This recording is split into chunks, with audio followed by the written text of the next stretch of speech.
those submitted by your family and friends who indicated that their knowledge of you and how they knew you as you grew and as you. And I'll address that in a moment. But before I make my comments, what I want to do is I want to take us back 75 days to when this trial started. And I want to start with the way we started. That was with Ms. Schnurl when she made her opening statement. And she spoke to the jury, and she said, 78 agonizing, terrifying, uninterrupted seconds, Jessica Cameron was burning alive. For 78 seconds, her entire body was completely engulfed in flames. And you think about it, and as I thought about this matter before today, 78, it's a number. It's a 7 and an 8. I mean, what is it? Is it a minute and 18 seconds? Right? And you look at what Ms. Cameron had experienced during that time frame, 78 seconds. And I guess I need to know, I want to show or demonstrate what 78 seconds appears to be. And I want to use what measurement generally everyone uses for 78 seconds. And I want to use this clock that's in the courtroom. And I want to start right now. This is the time that, if you recall, the videos that we saw, the flames that erupted, the flames that were dancing back and forth in that confined area, the dumpster area, for 78 seconds. Ms. Cameron burned.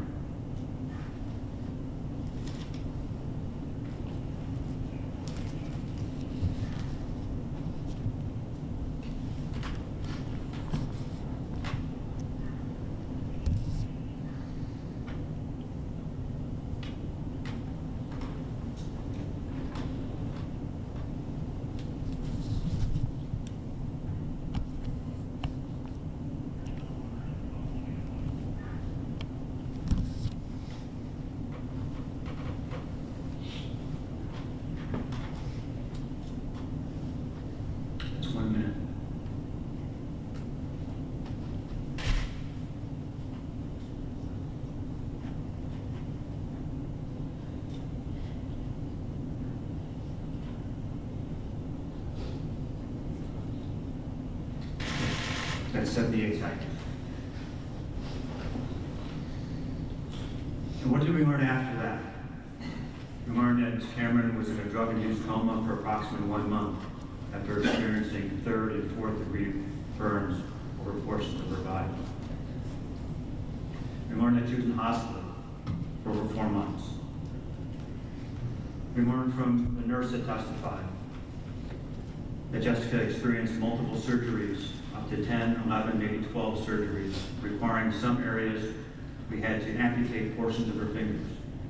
We had to go back again and do more debridement, which is removal of tissue, and more debridement and more amputations of her fingers as well. She had to have skin grafting to her face multiple times. And as Ms. Cameron stated today, she had to relearn not only to breathe on her own, but to eat, to drink, to walk, and even talk. What the courts learned, not only from the trial, but from today as well, is that Ms. Cameron is a brave, strong, intelligent, and courageous woman. During the trial, she valiantly walked into this courthouse, sat in a witness stand, and boldly recounted for the jury the events that changed her life. And today, despite the pain and suffering she's experienced, she stood again before this court without fear or distress, and in a thoughtful and comprehensive statement, requested that the court consider various factors in sentencing. There is no doubt that domestic violence was an underlying factor in this case, and domestic violence is a crime. Jessica Cameron stood before this court today and stared down her abuser. And she said, "I'm alive. I am a survivor."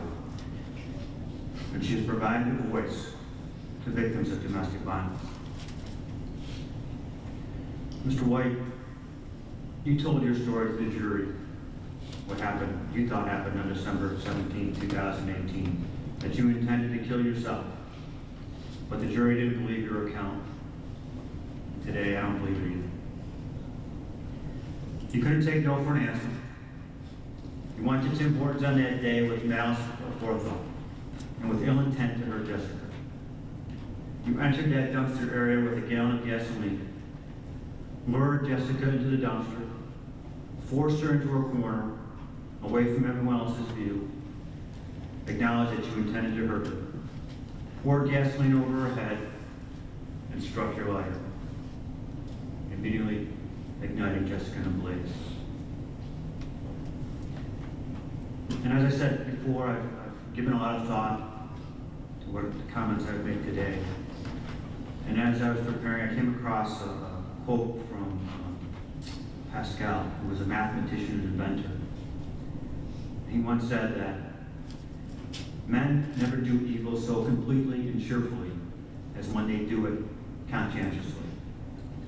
And on the day in question, Mr. White, you conscientiously set out to do evil to Jessica. The jury found you guilty beyond a reasonable doubt of attempted murder and assault in the first degree to cause serious injury with a weapon, that weapon being fired.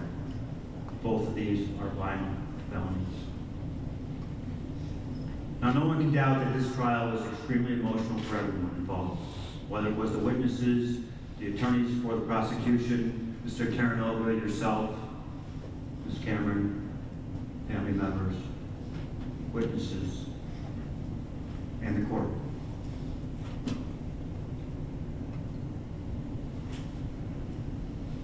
The evening of the verdict, when I left the courthouse, it was getting dark. And as I walked out on Franklin Street, I noticed that two people were holding a handmade banner. And they were holding it towards the street. And I could see it from where I was standing. And it said, "Justice for Jessica." And I'll admit, that day, I was overcome with emotion at that point in time.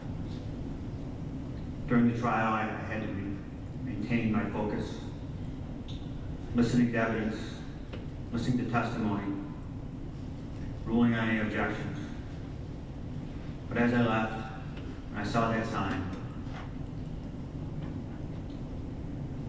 I became weak in my knees. I undoubtedly, I'm sure, shed a tear or two. I don't believe whatever sentence the court imposes will ever truly give Jessica the justice she deserves. But today I will give Jessica justice within the bounds of the law. The sentence of the court will be on the first count of assault in the first degree, intent to cause serious injury with a weapon in violation of Section 120.10, subsection 1 of the Penal Law of the State of New York. A determinate sentence of 25 years, together with a post-release supervision of 5 years. On the second count of attempted murder in violation of Penal Law, Section 125.25, as modified by Section 110, a determinate sentence of 25 years, together with a post-release supervision period of 5 years, to run concurrently with the aforementioned sentence on the assault charge. A fine of $1,000, mandatory surcharge of $300, crime victim assistance fee of $25. There's an order of protection, I believe, Mr. Hagan and Commissioner Merrill, you have. That's correct, Your Honor. You need to abide by those terms of the order of protection. And before we discuss that, Mr. White, do you understand you have 30 days to appeal this matter? Your Honor, a notice of appeal will be filed today. This is my review that order of protection with your client. Make sure it's signed and open for